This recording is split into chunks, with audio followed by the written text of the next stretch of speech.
ગુજરાતના કચ્છ જિલ્લામાં એક દુઃખદ માર્ગ અકસ્માતમાં 3 યુવાનોના મોત થયા છે।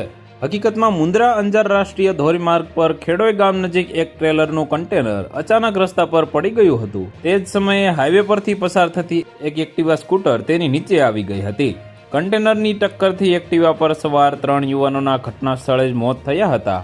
સાક્ષીઓએ જણાવ્યું હતું કે અકસ્માત એટલી ઝડપથી થયો હતો કે યુવાનોને સ્વસ્થ થવાની કોઈ તક પણ ન મળી હતી। કન્ટેનર સ્કૂટર પર પડતાની સાથે જ 3 યુવાનો કચડાઈ ગયા અને તેમના ઘટના સ્થળે જ મોત થયા હતા।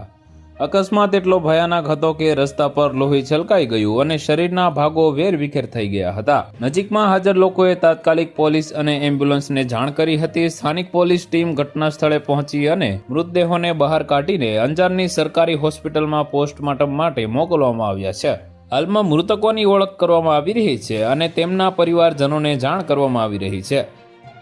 તો વધુ માહિતી મેળવવા માટે ચેનલ સાથે જોડાયેલા રહો। વિડીયો પસંદ આવે તો લાઇક કરી દેજો। ચેનલમાં નવા છો તો સબસ્ક્રાઇબ કરી દેજો।